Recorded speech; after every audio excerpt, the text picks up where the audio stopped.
Gracias también al doctor José Fernando Galván por su invitación y a la doctora Cárdenas por toda su colaboración. Voy a ser muy corto en la introducción, pues todos ustedes saben que la respuesta inmune es muy importante para entender esta pandemia y por eso hay una gran cantidad de videos en YouTube hablando todos de respuesta inmune a sus diferentes tópicos, etc. Como sé que hay más preguntas que respuestas, pues voy a empezar de una vez. Sé que hay personas que no son del área de la salud, pues pido que tengan un poquitico de paciencia. Al principio será más fácil, después será un poquitico difícil porque una parte muy importante es entender la enfermedad severa, que es lo que realmente es fatal, lo que causa las muertes de las personas y lo que preocupa mucho a los trabajadores de la salud. Por eso, sin más preámbulos, vamos a empezar. Básicamente se trata de un virus, SARS-CoV-2, que se disemina muy rápidamente de persona a persona. Cada persona infectada puede infectar a 2 o 3 personas, lo cual hace que sea muy peligroso este virus. Entra por las vías aéreas y principalmente por las vías aéreas y se puede instalar en la vía aérea superior, la nasofaringe, la orofaringe, y allí puede causar cierta patología leve, ciertos síntomas leves. Pero también puede pasar directamente a la vía respiratoria inferior, la que tenemos. Ven la flechita bien, vamos a ver si podemos de pronto cambiar la pantalla completa para poderla ver mejor el láser.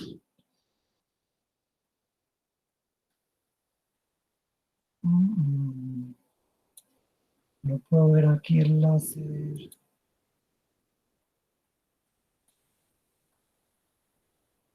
Ahora sí podemos ver el láser. Bien. Les decía que puede llegar directamente a la vía respiratoria inferior, es decir, al parénquima pulmonar, el parénquima respiratorio donde ocurre el intercambio gaseoso, a los alvéolos propiamente dichos. Aquí en los alvéolos el virus llega y se encuentra con la pared alveolar, con neumocitos que revisten el alvéolo y que son los importantes para el intercambio gaseoso, pero también se encuentra con unas células muy interesantes, son los neumocitos de tipo 2. Estos neumocitos de tipo 2 son importantes para la producción de surfactante, que es una sustancia tensoactiva que evita que los alvéolos se colapsen. Este neumocito tipo 2 que tenemos aquí a la derecha, pues es el principal blanco de la infección por el virus, pues él tiene un receptor, conocido como el receptor para la enzima convertidora de angiotensina de tipo 2, y ese receptor es utilizado por el virus para entrar al neumocito tipo 2. La proteína S1, S viene de espica, de espina. La proteína S1 del virus interactúa con el receptor para la enzima convertidora de angiotensina y eso permite que el virus entre al neumocito tipo 2. Inmediatamente entra, él se desnuda y su RNA, es un virus de tipo RNA, su RNA empieza directamente a hacer 2 cosas: a replicarse para producir una copia negativa y luego otra copia positiva, y segundo, a utilizar la maquinaria de la célula para iniciar la síntesis de proteínas virales. Una vez que las proteínas virales se han sintetizado y que se ha replicado el RNA, pues este virus utiliza la maquinaria biosintética de la célula para ensamblarse y luego para salir de la célula infectada. De entrada, la carga viral es muy importante porque entre más virus entren a esta célula, más va a haber replicación viral y más cantidad de virus se van a producir. Se ha calculado que una célula de estas puede producir alrededor de unas 10.000 a 100.000 copias, en promedio unas 30.000 copias. Y entre más virus lleguen a la célula, pues más copias tendrá. Ese virus, una vez se replica, sale de la célula y dependiendo de su cantidad puede dejar intacta la célula, como en este caso un cultivo de células epiteliales donde se ve el virus saliendo de esas células que permanecen vivas. Pero también, si la carga viral es mucha, pues la célula entra en un proceso de muerte celular o apoptosis, que produce daño tisular también. Aquí vemos cuerpos apoptóticos de un neumocito tipo 2 y vemos gran cantidad de virus saliendo de ese neumocito muerto. Esto ya produce daño tisular y el neumocito pues, dejará de producir surfactante y empiezan problemas alveolares. Importante, se empieza a comprometer el intercambio gaseoso de una vez. Bien, las respuestas inmunes en general las clasificamos en 3 acorde con el microorganismo invasor. En el caso de las bacterias extracelulares y los hongos, pues la respuesta es efectuada principalmente por los neutrófilos. Estos neutrófilos son las células muy destructoras, tienen muchas enzimas que las vierten al medio ambiente y de esa manera destruyen a estos hongos y a estas bacterias extracelulares. Estos neutrófilos son reclutados por el tejido en respuesta a la interleucina 17. Esa interleucina 17 producida por los linfocitos T que llamamos helper 17, actuando sobre los tejidos hace que ellos produzcan unas moléculas que atraen a los neutrófilos, quimiosinas. Esos neutrófilos llegan inicialmente invitados por el tejido y luego por la respuesta del tejido a la interleucina 17, llegan a destruir todo. Incluso ellos mueren allí. Y el tejido normal también es degradado por los neutrófilos. En el caso de los alergenos y los parásitos, la respuesta no es tan eficiente porque ellos son muy resistentes, tienen unas resinas, unas queratinas, unas quitinas muy difíciles de destruir. La respuesta es un poco más evasiva, con rasquiña, con prurito, con aumento del peristaltismo, secreciones, estornudos, etc. Esa respuesta clásica es pH2, dominada por los mastocitos, los basófilos y los eosinófilos, que pueden hacer algo sobre las larvas, pero no mucho. Es una respuesta más bien excluyente. Y la que nos preocupa acá, que es la respuesta contra los virus y las bacterias intracelulares. Este tipo de respuesta está ejecutado en el caso de las bacterias intracelulares por los macrófagos, que tienen las bacterias dentro, que lo que hacen básicamente es destruirlas intracelularmente. Para eso hay que activarlos. Y una citocina muy, muy importante, que hablaremos mucho de ella hoy, es el interferón gamma. Este interferón gamma es un factor armador, es el más potente activador de macrófagos. Este macrófago que ha fagocitado a la bacteria intracelular la mata fácilmente en respuesta a interferón. Pero si se trata de un virus, el virus va a actuar sobre otras células. Y ese virus es muy difícil detectarlo intracelularmente porque es RNA. Entonces lo que se hace básicamente allí es invitar a las natural killer y a las células citotóxicas para que reconozcan la célula infectada y las maten.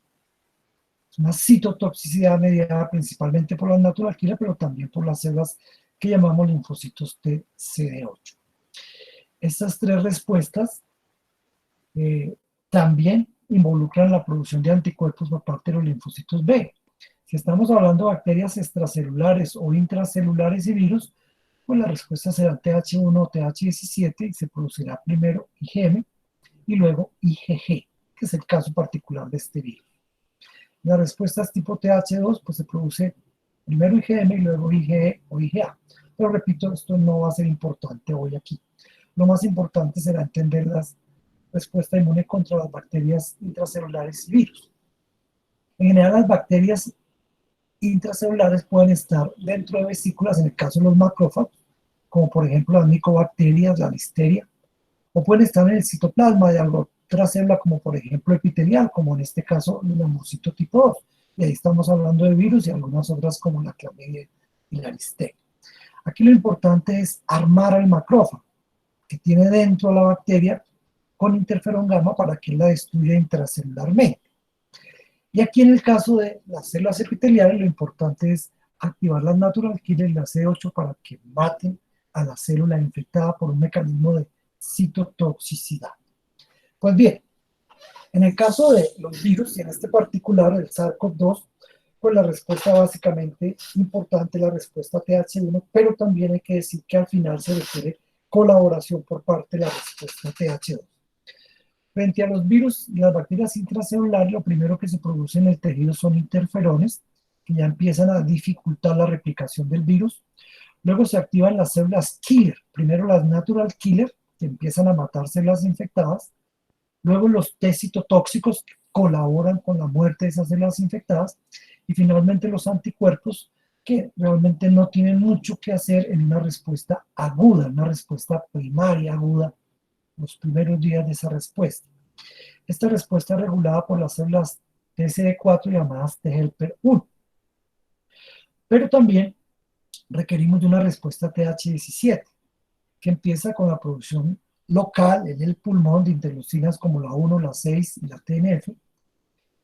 Eso hace que se activen otros mecanismos de defensa muy tempranos como el complemento. Este complemento le ayuda a los macrófagos a reconocer el tejido dañado y a fagocitarlo. Si no lo puede fagocitar, los neutrófilos colaboran destruyendo primero el material, el componente tisular, bien sea viral o propio, y luego los macrófagos sí van a fagocitarlo. Los anticuerpos podrían ayudar, pero más para bacterias extracelulares, en el caso de los virus muy poco, como les acabo de mencionar. Luego lo que vamos a ver es una respuesta fuerte TH1 y al final un complemento por parte de la respuesta TH17. Lo primero que hace el neumocito tipo 2 cuando está infectado es producir interferones de tipo 1 como el alfa y el beta. Esos interferones van a establecer un estado antiviral que ya vamos a ver de qué se trata. Y esos interferones, junto con interleucina 18, por ejemplo, producida por este mismo neumocito tipo 2, actúan sobre células natural killer que llegan al tejido inflamado, y esas natural killer activadas por interleucina 18 o interferones de tipo 1 empiezan a destruir células infectadas. Más tarde, la respuesta inmune se traslada al ganglio, ya vamos a ver cómo, el ganglio linfático que drena el pulmón, para reclutar los linfocitos, tanto los CD4 como los CD8 como los B. Los CD8 llegarán al tejido a colaborar con la destrucción de células infectadas. Los B llegarán a producir anticuerpos que pueden en algo neutralizar al virus y evitar que pase de una célula a otra. Y los TCD4 produciendo citocinas que regulan el trabajo de todas estas células. Esa respuesta tiene, digamos, una cronología. Lo más importante es la respuesta inmune innata, la que ocurre, digamos, siempre que se monta una respuesta contra un microorganismo en los primeros días. Es muy similar para todos los microorganismos y es muy similar en todos los individuos. Esta respuesta inicia tan pronto la célula, en este caso el neumocito tipo 2, se infecta. Esta célula empieza a producir interferones de tipo 1. Estos interferones interfieren con la replicación viral, como lo vamos a ver ahorita. Ayudan a reclutar junto con la interleucina 18 las natural killer, y entre los dos sí logran disminuir la pendiente de la curva de crecimiento del virus. Empieza a disminuir la pendiente. Cuando las natural killer llegan a su techo, a su tope alto, ya prácticamente la curva está plana. Y hacia el día más o menos quinto, llegan al tejido proveniente del ganglio linfático los linfocitos T, B y los CD8 y CD4. Los CD8, que son los citotóxicos, empiezan también a destruir células infectadas y rápidamente empieza a hacerse negativa la curva, a disminuir la carga viral. Cuando se llega al tope de respuesta de los CD8 citotóxicos, prácticamente la carga viral es mínima. Digamos que ellos empiezan a trabajar fuertemente el quinto día, al séptimo día ya están muy altos, y del séptimo al décimo día permanecen sus niveles altos, lo que básicamente va a bajar la carga viral de manera importante. Los anticuerpos son más tardíos, empiezan el quinto día, al séptimo día ya hay algo, su pico más o menos está hacia los 10, 11 días, y para ese momento ya la carga viral es mínima, por eso en la fase aguda no es tan importante los anticuerpos, por eso no voy a detener tanto con ellos. Una vez que el virus entra a la célula neumocito tipo 2, él empieza a replicarse, desnuda su DNA, su RNA, perdón, porque es un RNA, su RNA, y este es detectado por receptores tanto endosomales como citosólicos, los TLRs como el 3, el 7, o este receptor conocido como RIG, es una de las formas de RIG-like receptor. Este RIG y este TLR3, una vez activados por el RNA viral, envían una señal hacia el núcleo para que se produzcan interferones alfa y beta que les venía mencionando. Esos interferones salen de la célula y actúan de manera autocrina sobre la misma célula o de manera paracrina sobre otras células vecinas, otros neumocitos que pueden o no estar infectados. Corriente abajo de ese receptor se produce una señal intracelular que en última lleva a dos eventos muy importantes. El primero, activar una enzima, una RNasa, que degrada el RNA viral. Y en segundo lugar, activar una quinasa que inhibe la síntesis de proteínas. Entonces, en esta célula, en respuesta al interferón gamma, no se permite la replicación del virus, porque no se degrada el RNA del virus, y segundo, no se permite sintetizar las proteínas virales. Por eso los interferones se llaman así, porque interfieren con la replicación viral. Pero no solo lo hacen, sino que activan a las natural killer. Y estas, activadas por los interferones o por la interleucina 18 producida por los neumocitos, empiezan a matar la célula infectada. Y estos dos mecanismos son muy importantes. Son los que predominan los primeros 5 días y los que responden por disminuir esa curva de crecimiento del virus. Los linfocitos citotóxicos, que pueden ser los natural killer o más tardíamente los CD8, reconocen la célula infectada, se unen a ella estableciendo una sinapsis y luego empiezan a secretar una serie de proteínas contenidas en sus gránulos.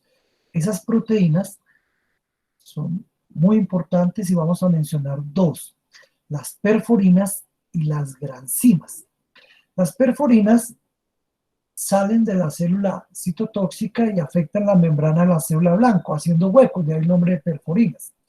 Por esos huecos entran las granzimas e inducen la maquinaria apoptótica, el suicidio celular. Las células citotóxicas como los CD8 y los natural killer también expresan un ligando de muerte, el Fas ligando, que actúa sobre un receptor de muerte que es el Fas, y ese también conduce a la activación de estas enzimas llamadas caspasas que llevan a la muerte de la célula. Entonces son dos mecanismos paralelos. El más importante en términos de cantidad y el que primero ocurre es el de las granzimas y perforinas. Esta natural killer, una vez reconoce a la célula infectada, establece su sinapsis, vierte sus enzimas, se abren los huecos, entran las granzimas lisis, se suelta la célula y luego vuelve a hacer otro ciclo con otra célula infectada. Y digamos que en promedio una respuesta inmune, cada natural killer termina destruyendo unas 10 o 15 células infectadas. Eso significa que vamos a necesitar unas 10.000, 20.000, 30.000 natural killer mínimamente para matar unas 100.000 células infectadas. Entonces, una vez que se logra destruir la mayoría de las células infectadas, pues este tejido queda sobrecargado de linfocitos que ya no tienen función. Pues las natural killer, las CD8, entre ellas mismas o interactuando con otras células linfoides o leucocitarias, empiezan a suicidarse a través de Fas ligando. Ya una vez no son útiles porque han logrado eliminar el virus, ellas se encargan de autorregularse, induciendo lo que se llama una muerte celular inducida por la activación, que es dependiente de Fas ligando y también a veces de enzimas. Entonces ellas mismas se encargan de regular la respuesta inmune. No lo olvidemos porque lo vamos a meditar un poquitico más tarde.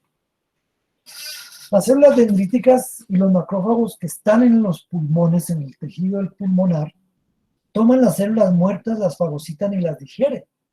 Y en el caso particular de las células dendríticas, ellas se dirigen a los ganglios linfáticos de drenaje del pulmón y allí se van a encontrar con los linfocitos, porque los linfocitos normalmente no van al pulmón, llegan al ganglio.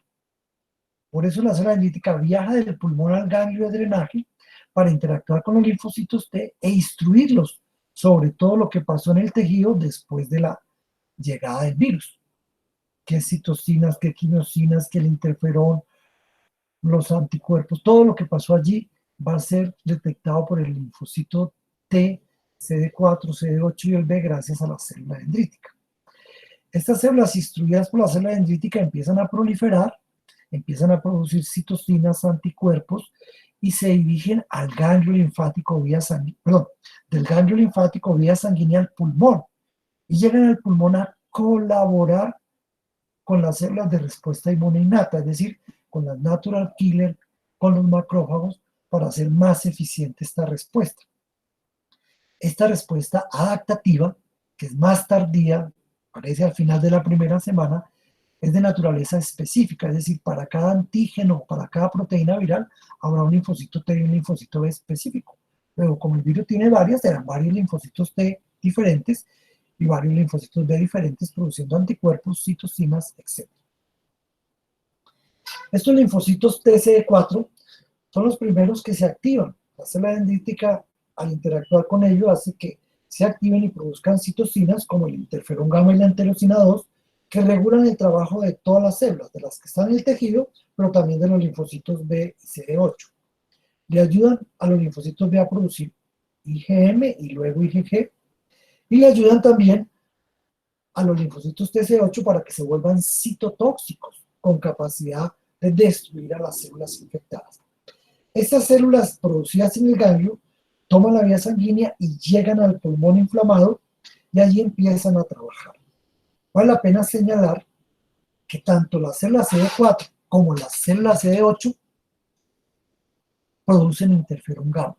Y este interferón gamma, que es un interferón inmune ya de tipo 2, este interferón también interfiere con la replicación viral, todos los pasos.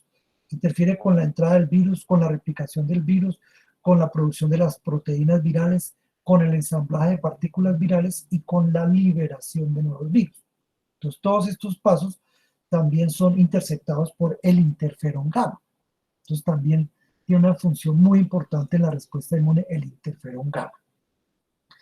Las células CD8, además de producir interferón gamma, son citotóxicas y de manera específica vienen a matar a las células infectadas por el virus y a colaborar, obviamente, con las natural killer.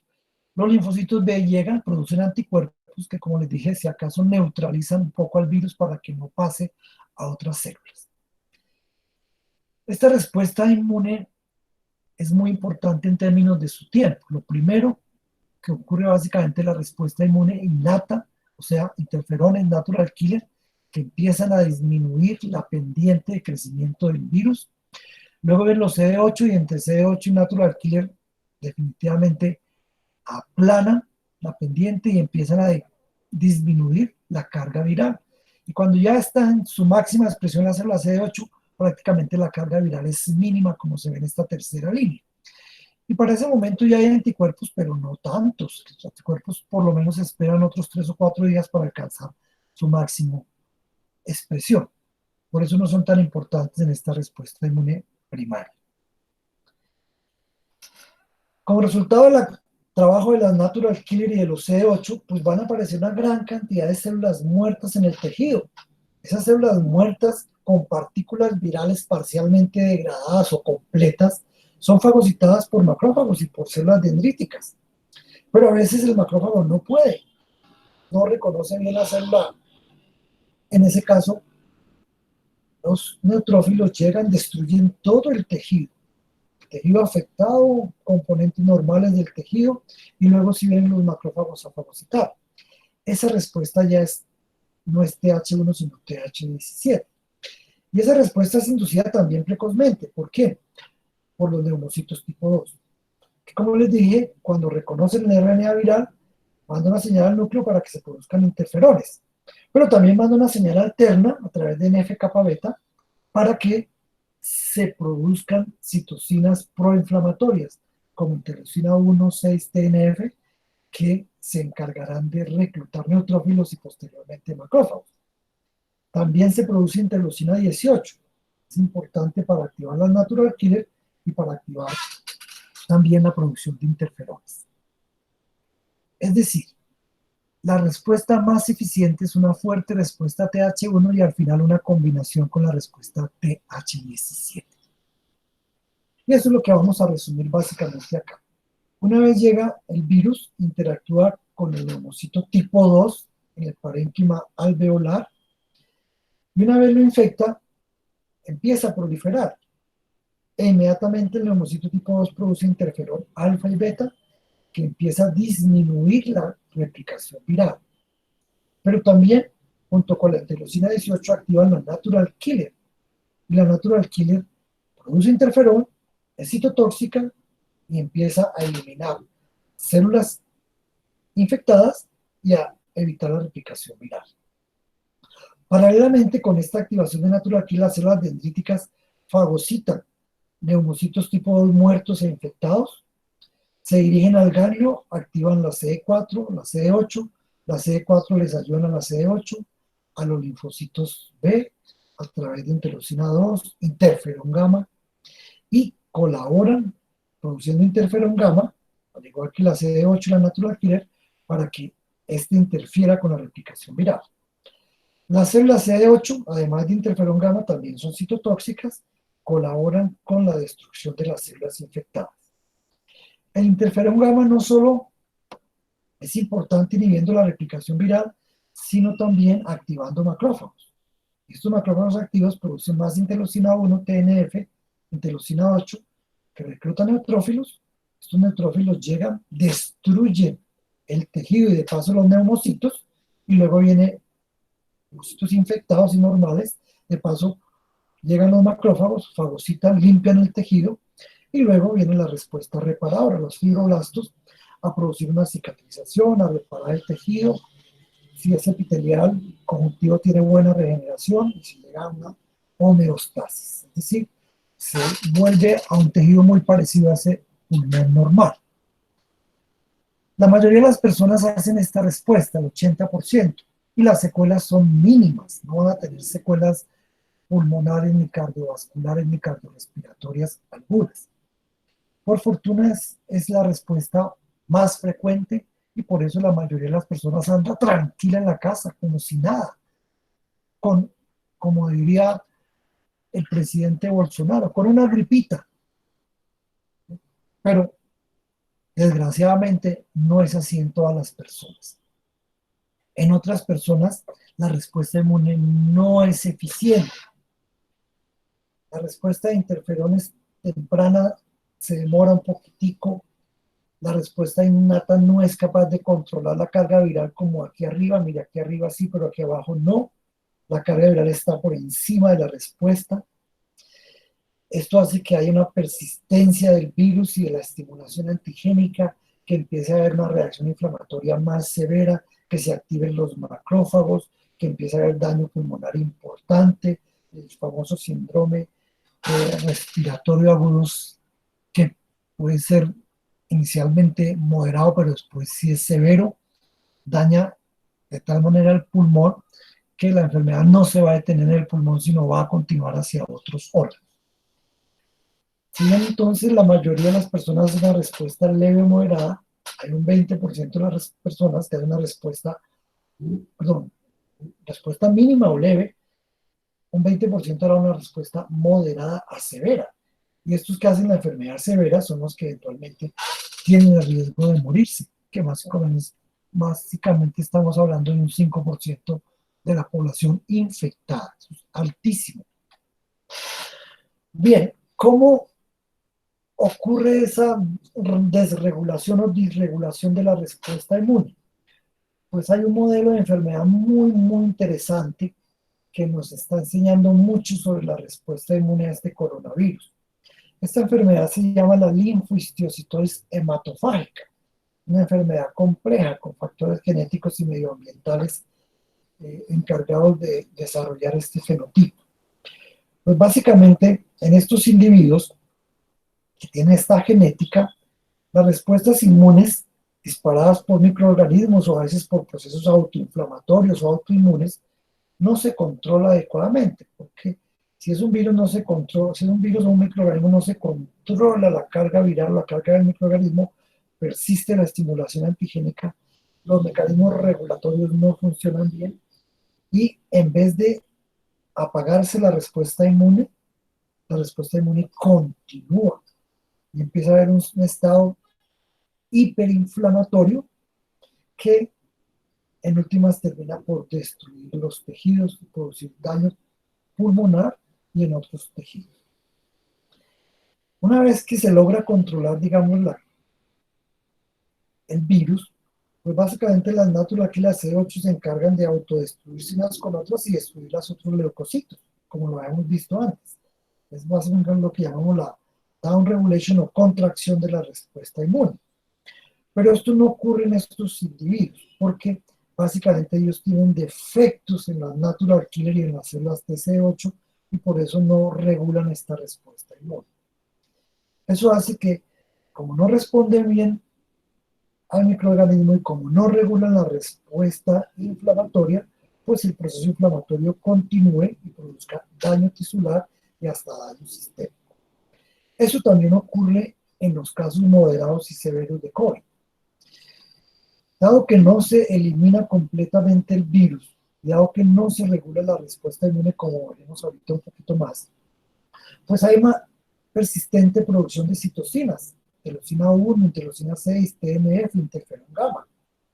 Estas citocinas actúan a distancia, actúan sobre el hígado y sobre otros órganos como el endotelio y provocan la reacción de fase aguda, con gran producción de reactante de fase aguda como la proteína C reactiva, la proteína A del amiloide y una muy importante que no olviden, la ferritina, que pues, tiene que ver con el transporte de hierro, pero aquí más que transporte de hierro es una citocina inflamatoria, una alarmina muy potente que actuando sobre macrófagos y leucocitos aumenta la producción de citocina.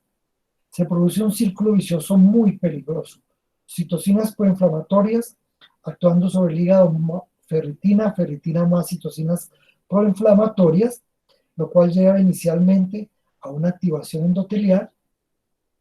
Posteriormente, el endotelio, que participa también en la producción de citocinas, se vuelve disfuncional, más producción de citocinas. Esas citocinas producidas por el endotelio, por el hígado y por el tejido, en la medida en que crece esta bola de nieve, origina una tormenta de citocinas, que junto con la disfunción endotelial pueden empezar a hacer fenómenos trombóticos, microtrombos en la circulación pulmonar, y luego puede ser hasta diseminada, la coagulación intravascular diseminada.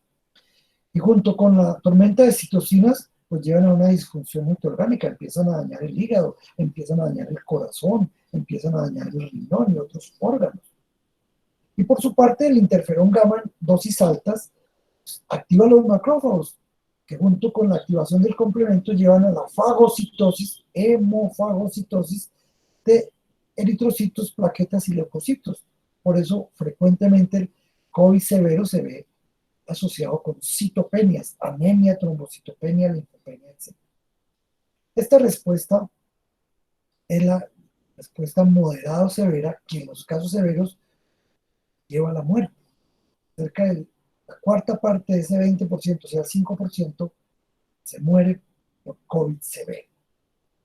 Es muy importante aquí que recordemos la disfunción endotelial, porque muchas de las comorbilidades que vamos a ver allí actúan aumentando la disfunción o ya preexistencias hacen que exista disfunción endotelial y cuando vienen las citocinas inducidas por la infección viral, pues más fácil va a haber una tormenta de citocinas, una coagulación intravascular y el daño pulmonar que ya hemos visto.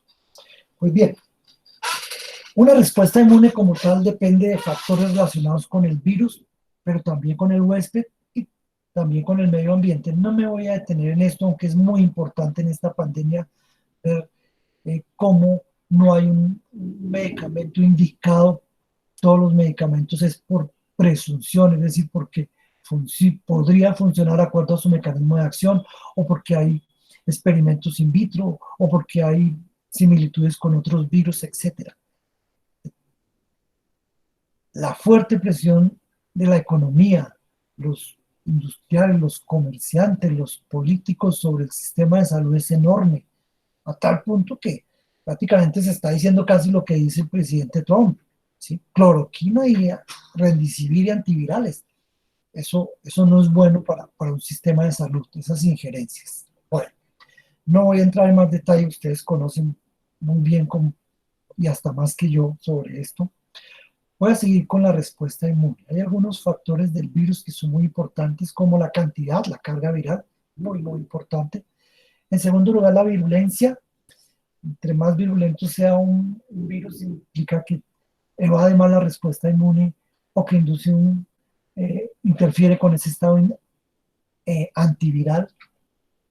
Y las mutaciones que pueden ocurrir incluso en una misma persona, como esto crece tanto y como la RNA polimerasa dependiente RNA es tan prona a errores, pues sencillamente las mutaciones van de todos los días en este virus. En términos de huésped, pues hay muchos factores que se asocian al tipo de respuesta que haga este individuo. La genética, ya vamos a ver algo de eso, la edad, entre más edad peor, el género, se protege un poquitico más la mujer por los estrógenos, el historial de vida, es decir, otras infecciones previas, comorbilidades, y no olvidemos ahí la disfunción endocrina. De esto vamos a hablar un poquitico ahora. Primero hablemos de cómo el virus puede evitar el sistema inmune. Básicamente se ha visto en otros coronavirus como el SARS y el MERS, que tienen gran cantidad de proteínas, como estas que se ven aquí en círculos o en óvalos, que a diferentes niveles están evitando la producción de interferones. El SARS-CoV-2 tiene más. Se han identificado como 500 proteínas del huésped que son blanco o que se unen a proteínas del SARS-CoV-2, del virus. Y entre ellas muchas de estas que interfieren con la producción de interferones. Pero no solo se contenta con interferir con la producción de interferones, sino además con la respuesta al interferón. Estas células vecinas en respuesta al interferón, pues evitan la replicación viral, inhibiendo la síntesis de proteína o degradando el RNA viral, como les conté. Pues estas respuestas también son inhibidas por proteínas del SARS-CoV-2. Y más aún, las células de respuesta inmune, los T, los natural killers, los CD8, entran en un estado de cansancio funcional. Y eso no solo con este virus, sino con otros como el Epstein-Barr y el citomegalovirus, donde su capacidad replicativa disminuye, su producción de perforinas y gracinas también. Y en el caso de los linfocitos, usted se ha detectado que el virus es capaz de pegarse y entrar a él e infectarlo. No lo mata, pero sí disminuye su capacidad replicativa y la síntesis de citocinas. Entonces este estado como de anergia, de falta de respuesta funcional, es inducido por el virus y pues hace que resista más el virus a la respuesta inmune adaptativa en este caso. Pero más importante que la patogenicidad del virus es el huésped, porque igual 80% de las personas le va bien y es el mismo virus, ¿sí? Con el mismo potencial. Entonces es más importante los factores de huésped y hay tres muy importantes. Primero es la inmunosenescencia. Después de los 60 años tenemos una capacidad cada vez más mermada de responder a los estímulos ambientales de naturaleza infecciosa. Entre más años pase, pues peor. Vamos a hablar un poquitico de eso ahorita. En segundo lugar, las inmunodeficiencias. Son más frecuentes en el niño las primarias, en el adulto algo, pero en el adulto mayor las secundarias. Y en tercer lugar, las comorbilidades. Como es de esperar, en el niño son mucho menos que en el adulto y en este menos aún que en el adulto mayor. Todo lo largo de su vida acumulado enfermedades que pues diezman su capacidad de respuesta frente a este virus. Como se muestra aquí abajo, pues obviamente entre más edad se tenga, pues mayor riesgo de hacer una respuesta inapropiada al virus y mayor severidad de la enfermedad, como claramente se ha visto en esta pandemia. Los adultos mayores tienen mayor riesgo por la inmunosenescencia porque pueden también tener inmunodeficiencia y porque tienen comorbilidades usualmente. En el adulto joven no tanto, lo que más importa ahí son las comorbilidades. Y en el niño mucho menos. Y allí lo que más importa son las inmunodeficiencias, que por fortuna no son tan frecuentes. Por eso es que en general al niño le va mucho mejor que al adulto y a este mucho mejor que al adulto mayor. Pero dentro de estas mismas condiciones hay cambios. Hay adultos mayores que responden muy bien, la mayoría regular o mal, y otros pocos muy mal. Y estos son los que tienen mayor riesgo. Igual pasa con los adultos, igual con los niños. Los niños también se mueren, pero la mayoría por fortuna no. Y eso se puede traslapar, es decir, a un adulto joven le puede ir peor que a un adulto mayor, porque eso depende de muchas variables. Vamos a empezar con la inmunodeficiencia. Uy, pero se me ha vuelto el tiempo. Bueno, voy a ir un poquitico más rápido, a ver si en 5 minutos puedo terminar, dudo un poquitico, pero mucho. Bien, con el tiempo, el timo va evolucionando y no se producen células nuevas, es decir, la capacidad de responder a estímulos nuevos es mínima en el adulto mayor, que no tiene ni el 20% de células recién emigradas del timo. Sí tiene células de memoria, pero eso depende de la experiencia. Y como este virus es nuevo, pues es esperar que la mayoría de los adultos mayores no tengan células de memoria contra este virus. Por eso no les va bien. Y en segundo lugar, con el tiempo se pierde capacidad de las células citotóxicas. Se vuelven más proinflamatorias y menos citotóxicas. Por eso, en general, entre más pasa el tiempo, la respuesta inmune es más deficiente. Las inmunodeficiencias. Les comentaba una muy importante, la linfohistiocytosis hematofágica, que se ve un defecto en las perforinas, en las granzimas o en las vías de secreción. Y hay muchos síndromes o enfermedades donde hay mutaciones de estas proteínas que evitan que las células citotóxicas maten adecuadamente a las células infectadas. Y en vez de eso, como no las matan y persiste el estímulo, producen interferón en grandes cantidades que aumenta la producción de citocinas por los macrófagos, activa los macrófagos y lleva a este síndrome hemofagocítico. Este es un modelito en ratones muy interesante, donde este ratoncito es normal, esta célula verde es la natural killer y la roja es la célula muerta, porque al dañarse su membrana entra este colorante bromuro de tidio que tiñe de rojo a la célula. Entonces aquí se ve cómo en términos de 10-11 minutos una natural killer reconoce una célula infectada y la mata. ¿Qué pasa cuando hay mutaciones y no se produce perforina o granzima? Se demora horas y no ha matado a la primera. Cuando no hay perforinas, cuando no hay granzimas, también se demora 1 hora y no ha matado a la primera célula. Eso muestra la importancia de las células citotóxicas, bien sea natural killer o CD8, en la muerte de las células infectadas. Y además estas células natural killer no son capaces de matar las células, sino que producen grandes cantidades de interferón, TNF, citocinas. Y ese interferón, o esos sobrenadantes, inducen la expresión de otras citocinas como la interleucina 6. Y miren cómo eso no existe si no hay receptor de interferón. Es decir, cuando se quita el receptor de interferón, la respuesta de interleucina 6 es mínima, lo cual implica que el interferón no solo activa a los macrófagos, sino también es una citocina que induce la producción de otras citocinas importantes en la inflamación, como la interleucina 6. Bien, ¿qué pasa en estos pacientes? Un defecto genético, cuando es severo, pues hace que una reacción autoinflamatoria o un virus o una bacteria no sea destruida apropiadamente, no se regule la respuesta inmune, se produzca mucho interferón, se activen los macrófagos y se produzcan citocinas proinflamatorias. Y esa persistencia de ese microorganismo hace que se active más las células, se produzcan más citocinas proinflamatorias, más reactantes de fase aguda como la ferritina, y eso es lo que responde por el cuadro clínico severo, la disfunción multiorgánica, las citopenias, el daño en el endotelio y el daño en otros órganos como el hígado y la hemofagocitosis que vemos acá. Sin entrar en mucho detalle, esos son macrófagos activados que están fagocitando eritrocitos, plaquetas, leucocitos, neutrófilos, etc. Ese síndrome puede ser homocigoto, lo cual es letal. Por fortuna es muy raro. 1 en 50.000, pero estos niños se mueren en 1 año si no se les da un inhibidor de interferón gamma, un anticuerpo contra interferón gamma. Y hay unas formas heterocigotas donde hay un solo alelo afectado. Estas requieren de otra comorbilidad, como una infección, como una enfermedad autoinflamatoria, como las reumáticas, o como una neoplasia, como los linfomas. En estos casos, estas reacciones inflamatorias se perpetúan porque las células citotóxicas no regulan la respuesta inmune, ¿se acuerdan? Y en segundo lugar, no matan a las células infectadas.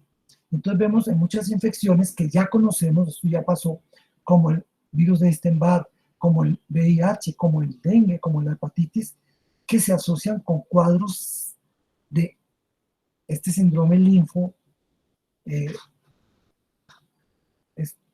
linfohistiocytosis hematofágica, y también bacterias intracelulares. Entonces, miren, esto que veíamos al principio como las natural killer y los macrófagos activados son importantes, pues son disfuncionales aquí, en estas infecciones, y por esa razón producen este cuadro de hematofagocitosis.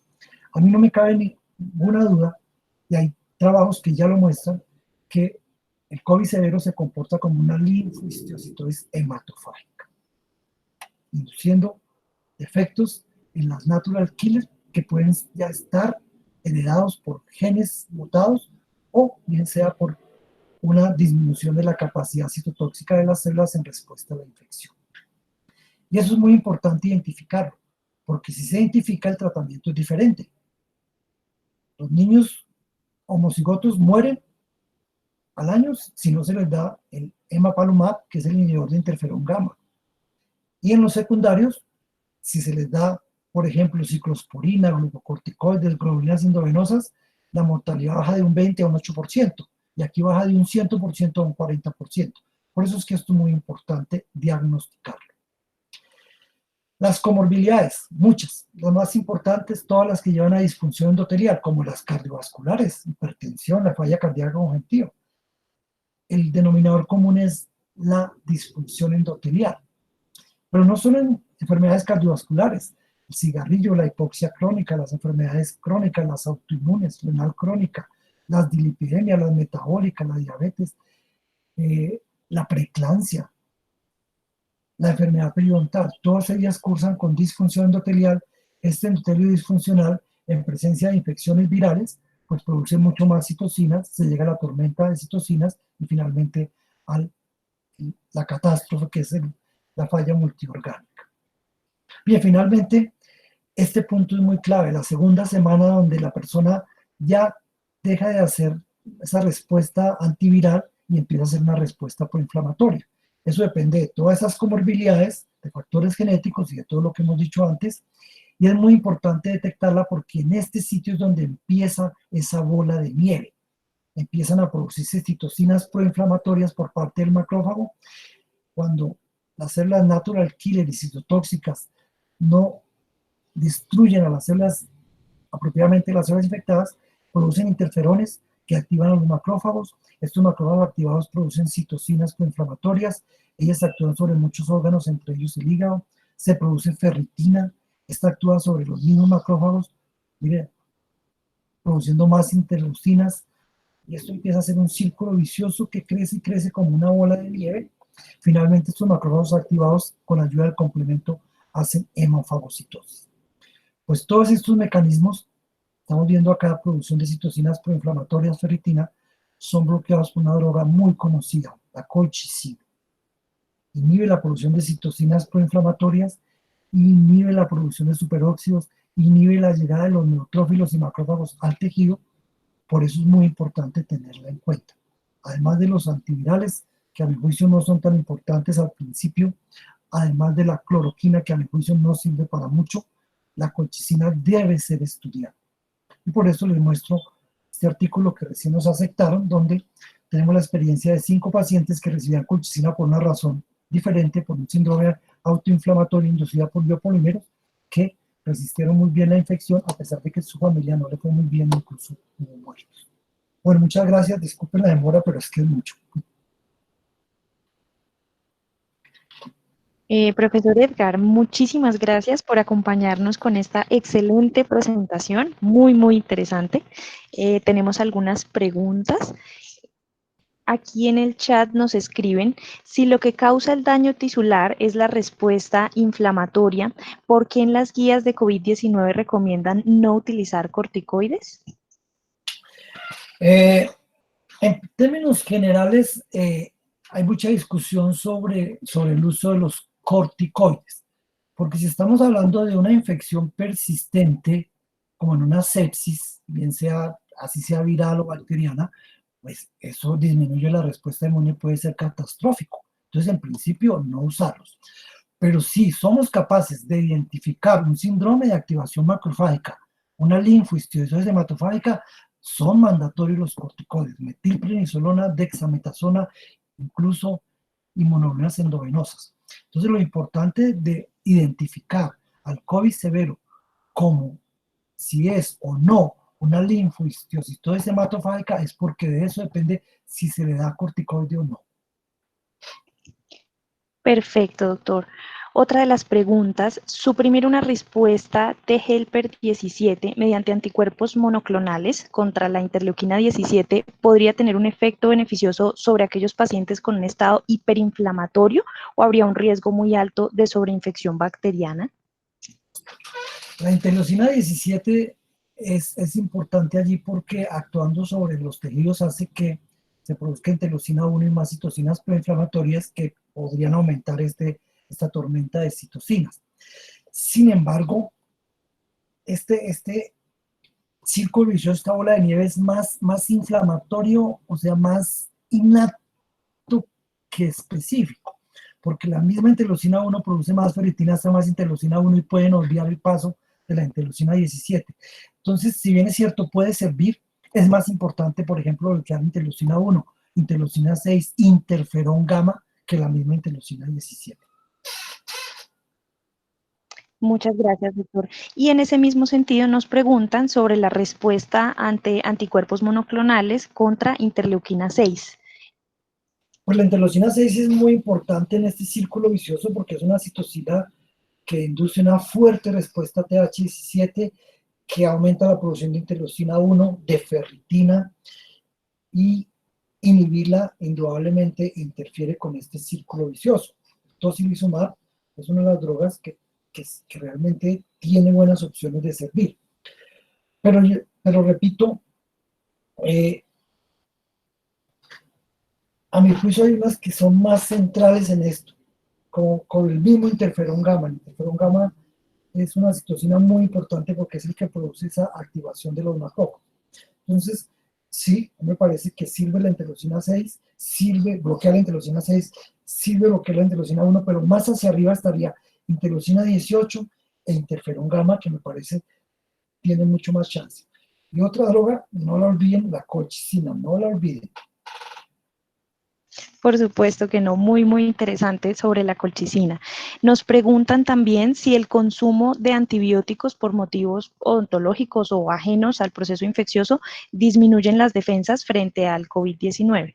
No, digamos, los mecanismos de acción de los antibióticos pues, no interfieren con la respuesta inmune. Eventualmente hay antibióticos que pueden ser tóxicos y que dañan células como los mismos eritrocitos, etcétera, pero no interfiere mucho con la respuesta inmune. Bueno, doctor Edgar, nuevamente muchísimas gracias por compartir este espacio con nosotros. Fue un honor tenerlo como invitado el día de hoy. No, un placer, muy rico conversar con ustedes y de nuevo muchas gracias. Yo sé que hay muchísimas preguntas y que esto no termina acá, pero bueno, esperemos que salgamos adelante de esta pandemia en la medida en que todos pongamos lo mejor de cada uno de nosotros. Esperemos que así sea. A quienes nos acompañamos, les recomendamos que las conferencias se encuentran disponibles en el canal de YouTube de la Facultad de Medicina y los invitamos para continuar conectados con la programación de Salud UNAL Contigo. Para el día de mañana tendremos a las 8 de la mañana orientación diagnóstica de los trastornos del aprendizaje por la profesora Angélica Uzcategui del Departamento de Pediatría. A las 11 de la mañana el lado oscuro de la obesidad antes, durante y después del confinamiento por Julián Murillo, egresado del programa de nutrición. Y a las 5 de la tarde, Mindfulness, la importancia de estar presente por Carolina Parada Angarita, psicóloga y antropóloga, magíster y psicóloga clínica de la Universidad de los Andes. Nuevamente, muchas gracias por acompañarnos y esperamos que continúen conectados con Salud UNAL Contigo.